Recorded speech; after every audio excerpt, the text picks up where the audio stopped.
And okay, I'm Oh, surrendering that.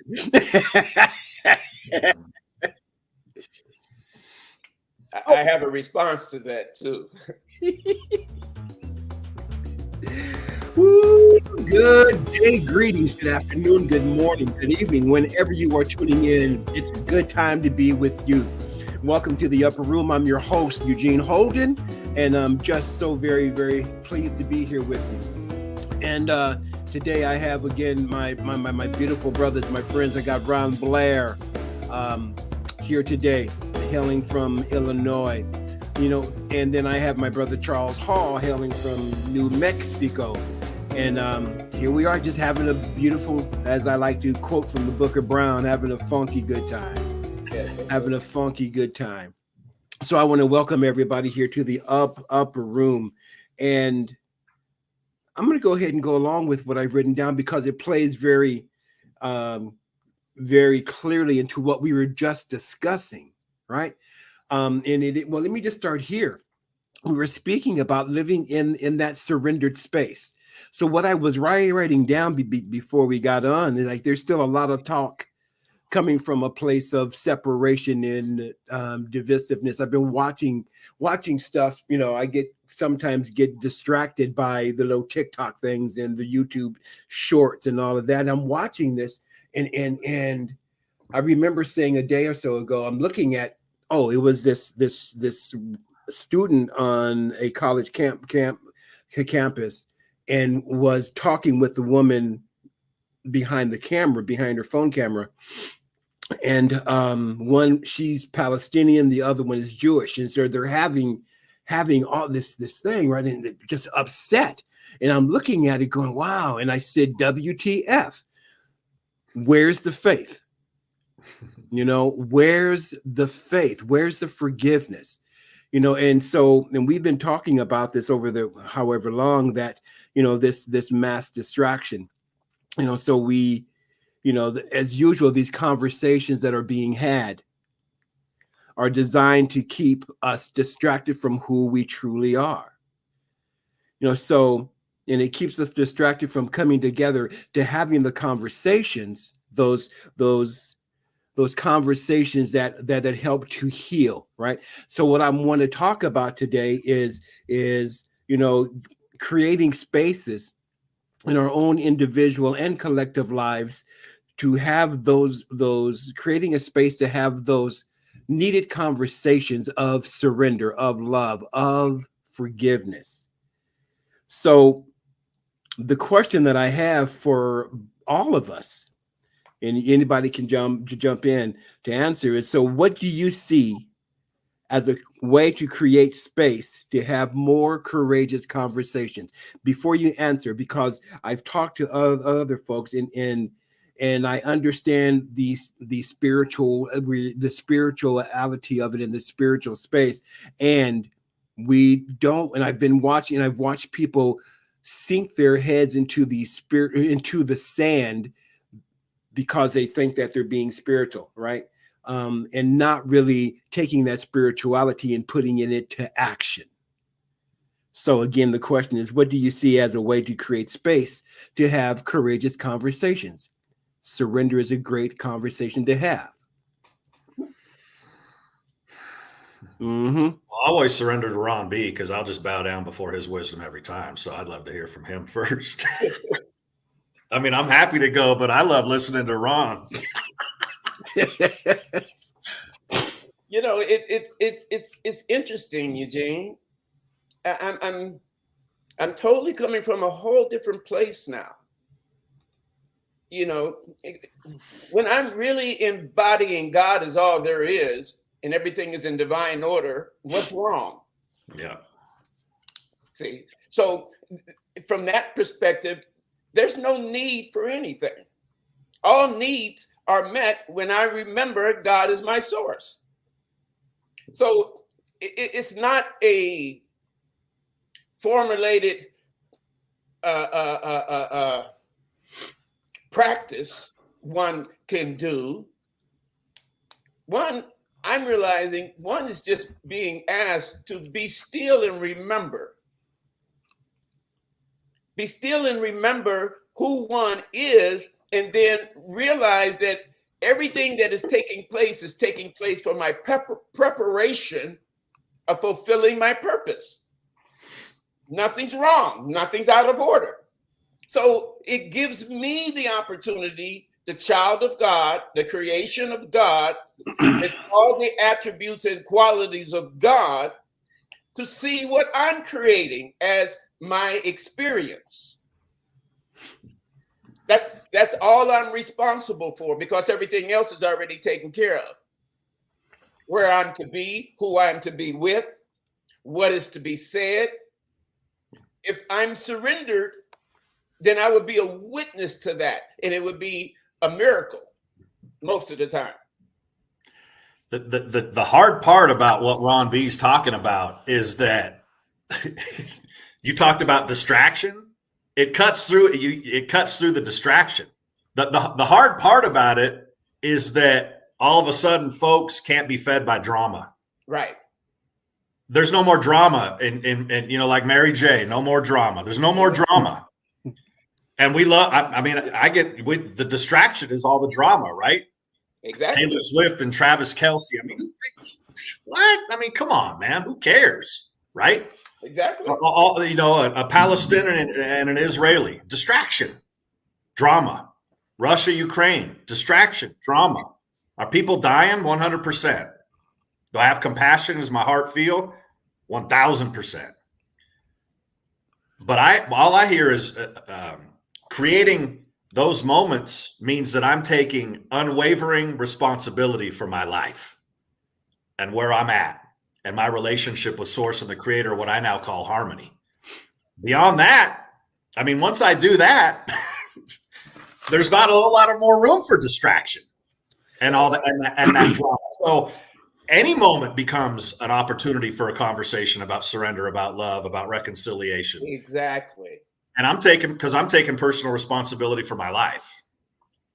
It's tough for even people to hear that, man, because we have to cut through the awareness that we're addicted to drama. Right. See, what's my life going to be like if I don't have drama in it anymore? Right. Right. And then that brings me back to remembering I'm in it, but I'm not of it. Yeah. Yep. Yes, and yes. And I want to bring this up because all three of us we've been doing this work for some time. And we were talking about being attracted to this vortex, called agape, for whatever reason each of us had, because we are speaking about this now, but that's not what we were speaking from then. Right. So we had to learn. I'm going to use the word, Ron. We had to learn. Well, let me do it this way. We had to learn what was going on for me. Let me put it this way. I had to learn that it was okay for me to look at myself, look at what was not working. Right. And it was those experiences in the choir and classes and all of that, because at that time, I didn't know how to look at myself. Right. So I know that right now we're speaking from a higher level, and it's because we dove in, right, and did the work, because at that time, again, speaking for me, that just what my life was not working the way that I was working it. Right. I didn't know how to surrender. I didn't know how to give up the distraction. I was addicted to the distraction. Right. And so that's why I'm asking the question. What is it that what can we share with people to have them start looking at themselves and how they are showing up? Again, because we've had years of experience. We have years, you and I and Ron, and have years of working this. Yeah. But now there may be people who are watching this that have no freaking clue. Absolutely. I would come back to take unwavering responsibility for your life. Personal responsibility for your life. That one of the hardest lessons I've had to learn, and I'm still learning it every day, is that my life is an entirely different experience when I'm walking through as a victim versus responsible. And I've gotten off on being a victim. I don't know if my Catholic roots or what it is, but I had to at one point acknowledge to myself that there was a payoff for me suffering. that I actually somehow enjoyed suffering because of what it allowed me to do, which was fuck you to the world, which was I'm a victim, which was it's me against everybody. It gave me juice. It gave me the juice, man. And once I started reconciling that and started taking unwavering personal responsibility, I got the juice in a different way. And I start to relating to different people in a different way. So, I mean, I can go back there in a minute. Like even when I throw up the double birds, I can feel what that feels like. You know what I mean? But I do my best to just be reminded and be mindful of what's happening right now. And we're all going to go through our experiences, right? The ones where I still do, where I feel like a victim, or I feel like this or that. But I think kind of what goes back to what Ron B is saying is like, is a reminder that there's something else going on, that there's more. I'm in it, but I'm not of it.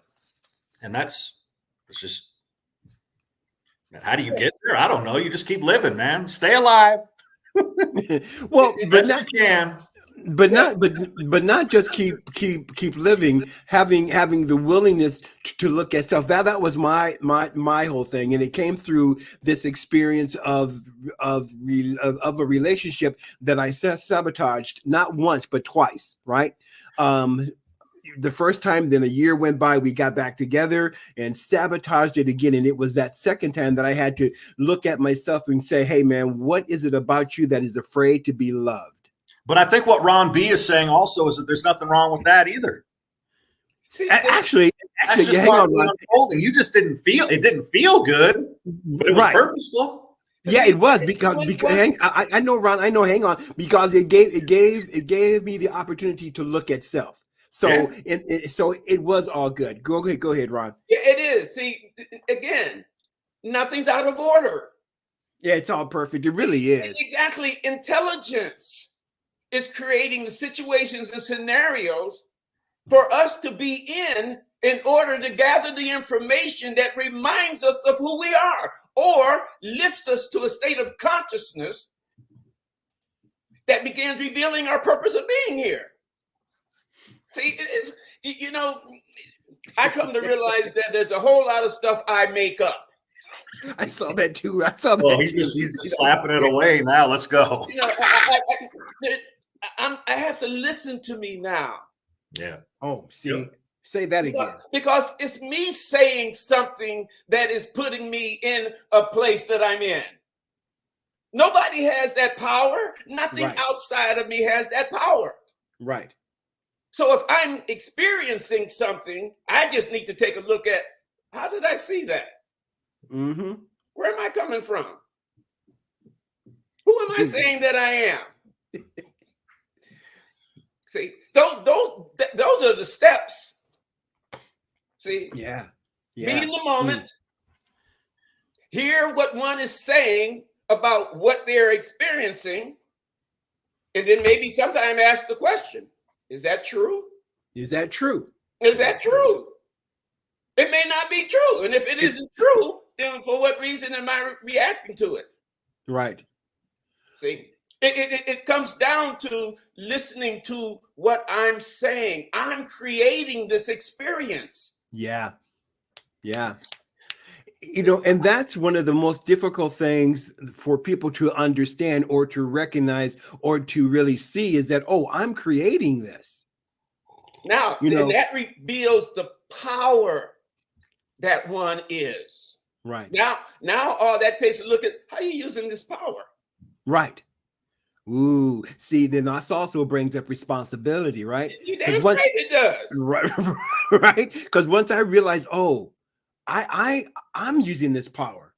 Now let me be responsible for how I use this power. And that power is what am I saying? What am I seeing? How am I seeing it? Exactly. From what place?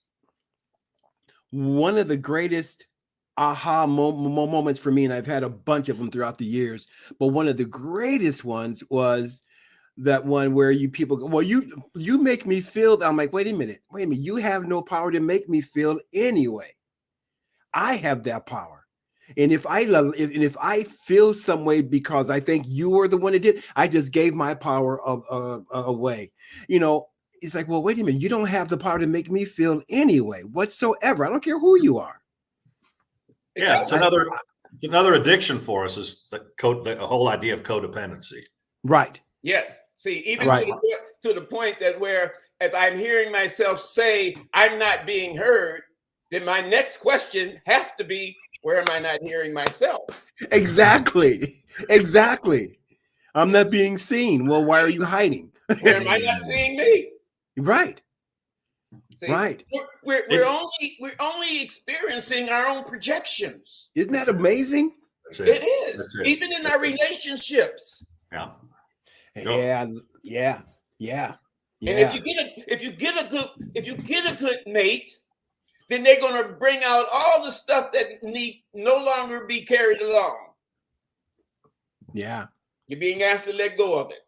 Yeah. See? Yeah, I mean, relationship is a really beautiful spiritual practice. You know,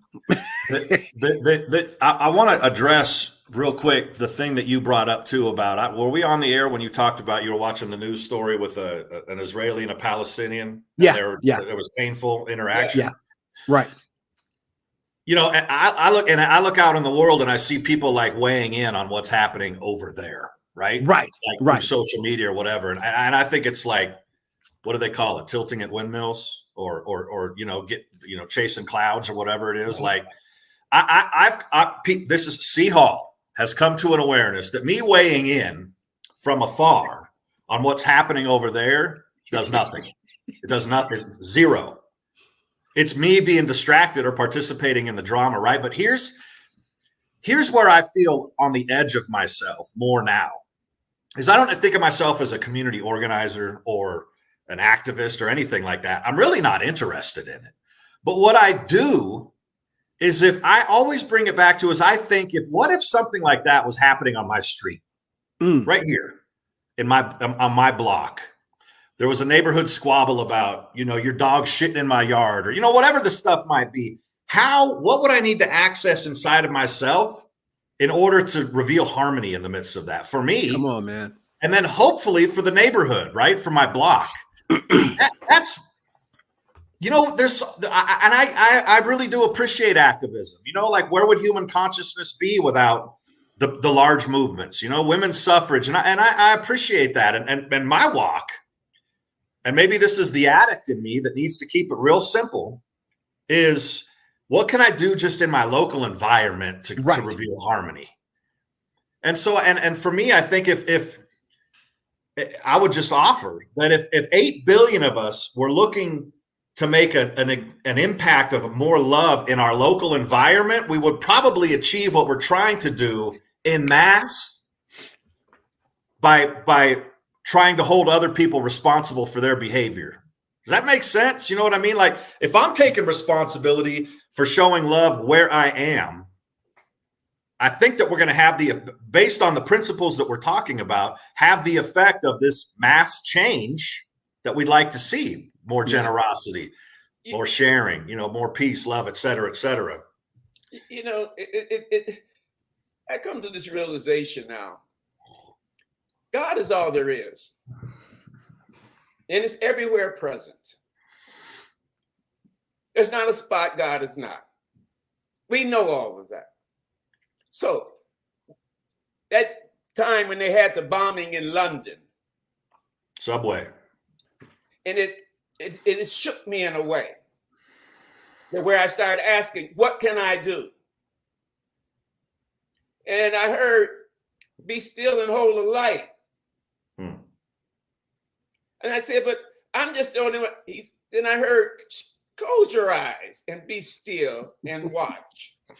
And I saw light lit up all over the planet. I'm not by myself. Right. See, there's a whole lot, as Charles was saying, there's a whole lot that could be done by doing nothing. Right. See, by doing nothing, a whole lot can be done. I'll even go back to the moments of COVID. Those first 2 days, the planet stood still. The planet cleaned itself up. The planet cleaned itself up. when man had to be still, stop doing what he's doing, Right. thinking about what he thinks need to be done, he doesn't have a clue. Hmm. He doesn't know. The finite mind doesn't know enough for all. Be still. Be still. Allow self to be moved. But see, that takes trust. Do you hear that? That allow self to be moved. Right. And that takes trust. Just chew on that for the next couple of days in your meditation. Right. Allow self to be moved. Right. And, and for me, the self is that capital S. So that's step one, right, Ron? That God is all there is. Call it God, call it universal intelligence, whatever you want to call it, whatever you want to call it, to recognize that it is an intelligence that is back of everything, and it's just one intelligence back of everything, right? Step two, and this is what I find to be a challenging part for most people, or for a lot of the people, because I don't know most people, but is that step two is, oh yeah, I am one with that, right? And over the last year, I've been watching just that particular thing. It's like, I hear people say it, even myself, that I am one with God. I am one with this infinite intelligence. But then watching the experiences, the negative so-called experiences, go, okay, well, maybe I don't truly believe that I am one with God. Because if I really knew that, then I can be still and allow self to do what self does. And then what makes me believe that where I am experiencing what I'm experiencing is out of order? It's asking for me let go of judgment, because I don't know. To answer that question, what makes me believe it? Well, that's exactly, is that belief of that separation, that I am not one with that one. Now, is that true? And then, is that true? Right. No. So, then let me never have to say that again. And every time that tries to creep up, I know who you are. Now get behind me. That's right. Not getting out of it. That's right. A process of elimination of belief. That's it. Right. That's it. Right. And only the situation, the scenario can expose it. That's it. You can't think it. That's it. No, because the ego that's harboring it won't let you think it. It's going to try its damnedest, right? Right. It's going to distract you. Right. And so it's so many thoughts going through, right? Which is what the fundamental brothers and sisters call the dark being, or Satan, or whatever it might be. It's the same thing. We just got to cut through the BS. The dark being, Well, it's like God is all there is. It's like, see it differently. Okay, Satan. What is Satan? Well, Satan was the most loving angel that there was, that would say, I would do something that no other angel wanted to do. And that to be an antagonist to God's creation, to bring out its best. Nothing's out of order. Nothing's wrong.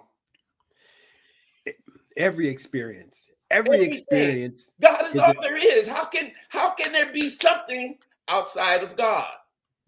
Right.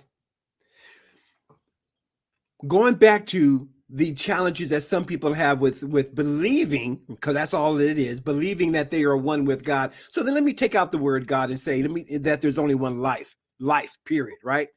How can I be separate from life? I can't. I Not can't. In truth. Not in ultimate reality. It's like, well, I can't, life is happening, and everywhere I go, moving my hand is life. Right. Now I'm aware of that.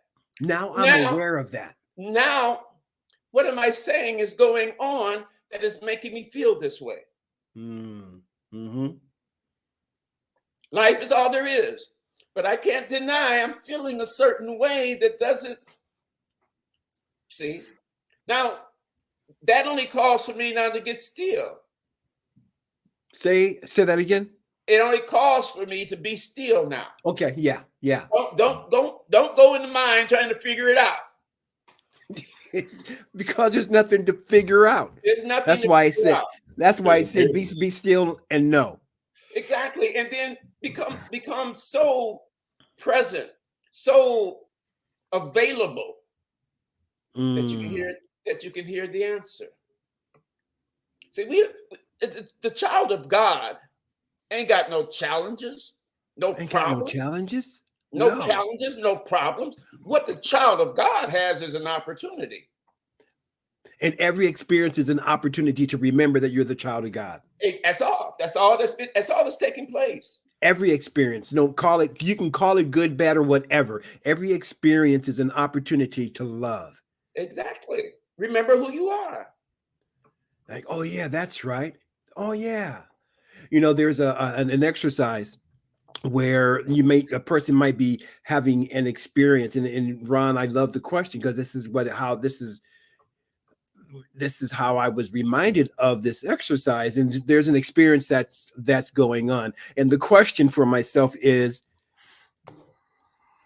so what does that really mean? Can that mean something else? Right.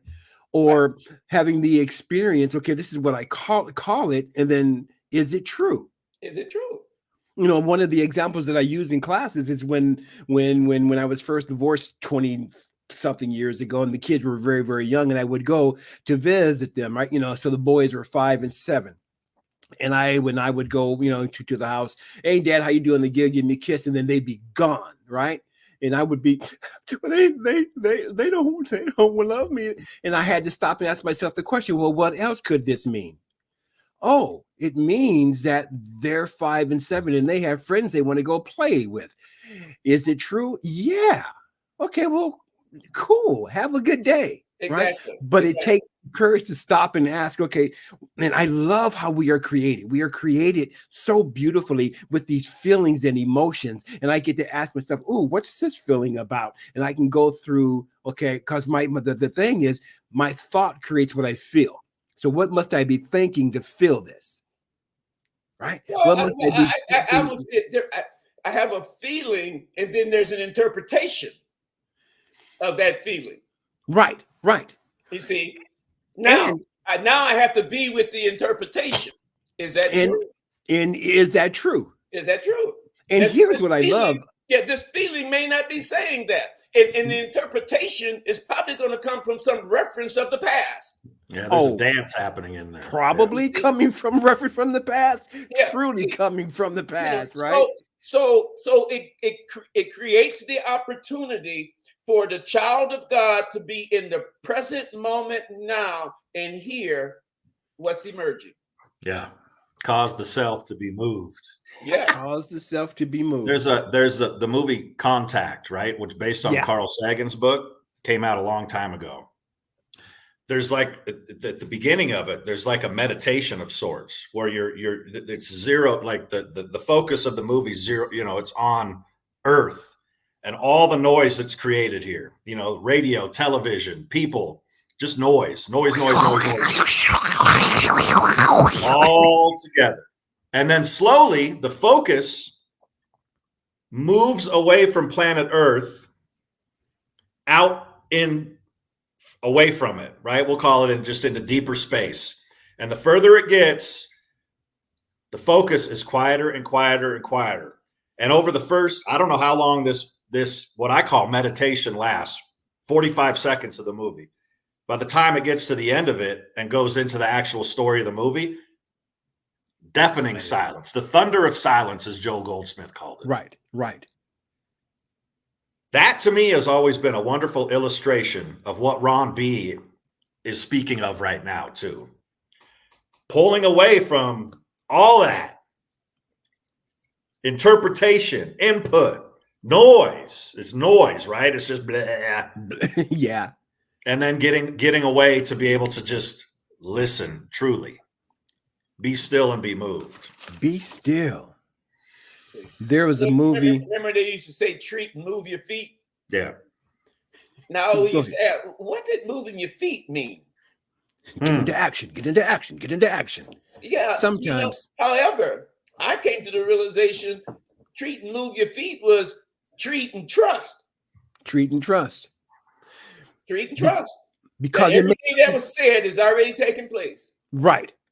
Because it may not, it's right. And move the feet, go out and do. You're not going to make it happen. You can't. Yeah. Right. We're not the doers. Or in the science line, Ernest Holmes says, you swing from contemplation to action, from prayer to performance. But even in doing that, you're not going to make it happen. No. You're just going to bear witness. You're just going to bear witness. That's all. Come on, man. You're going to be a witness to. To what's already there. Exactly. Right. Or even be an instrument of. Right. That's what I love is being an instrument of. And what I love about instruments, say an acoustic guitar, say a clarinet or a flute or even a drum, that instrument, when you really look at the instrument, most of it is hollowness. There's space. It's an emptiness, which causes the resonance. An acoustic guitar, what makes that sound is the emptiness that's inside. A clarinet that's being blown, it's the emptiness that's inside that makes the sound. A drum, it's the emptiness. So to be an instrument for me is let me empty myself of who I think it's supposed to be. Exactly. Let me just be. Let me just bringing us back to surrender. And we cannot surrender without trust. Impossible. Yeah. I would like to kind of back to the original. So if anybody's out there like, all right, these three guys are me, what don't we put anything on these two? Are, sitting on some, like you said, we've been through a lot. We've been practicing these principles a long time. I have, like, sitting on some privileged throne of consciousness or something, right? Because of what but what I want to say is that the solution is actually, I believe, it's in what we're discussing. That it's not, we're just waxing poetic about these ideas of consciousness because of what we've been through or the revelation we've had or anything like that. We're sharing solution that we've come to. I'm sharing solution that I've come to. A solution of getting still, of bearing witness, of seeing that nothing wrong never was. That the name that I have for God now is harmony. And nothing's out of place and everything's in order. It's simply my responsibility to take unwavering responsibility to participate with that, to see that. And if I do those things, what happens for me in my humanity is that I'm spiritually fit, as they call it. My emotions are more in order. I have responsibility for what I feel. And then out of that, I feel more peaceful. And I generally feel more joyful. And I generally feel more confident and more comfortable in my skin. And I think those are generally the goals that people are after. Yeah. And so that's my experience of all the stuff that I'm talking about, and then that I'm gathering from the two of you in this conversation, is these wonderful ideas of consciousness and how that does translate for me practically inside this bag of skin. Is that I have a more joyful, freer experience of being a human being. Exactly. Yeah. See, it really just comes down to letting go of what I think. I don't know enough. I don't even know. I don't even know my purpose of being. That is revealing itself as I continue to be here on the planet. So these types of thoughts and are to be let go of. It's like, just remember that I'm created from love. Love is what I am. If I'm not experiencing love, what am I making up? You see, and the human being has to go through a lot of conditioning before they can almost remember who they are. So, Ron, could it be that the purpose is to be loved? Yeah, to be loved. No, what's how the song go? To love and be loved in return. Yeah, and to be, and yeah. That's nature. closing remark, Ron B., what would you like to leave the people with today? Leave the people with something, brother. Really check one's belief in what they believe is the creator. And then know what one's connection is to the creator. And then realize the universal law of it's done unto one as one believes. Thank you. C. Hall. Man,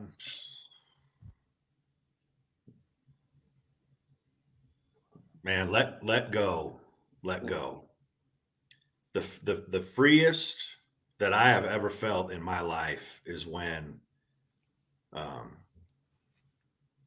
I've let go. Yeah. You know, literally and figuratively. I mean, there was a few years ago when I purged a bunch of stuff, books, just like stuff that I was just moving through life with me. It was like a projection of consciousness. I was just carrying a bunch of stuff through life. And at one point I said, why am I doing that?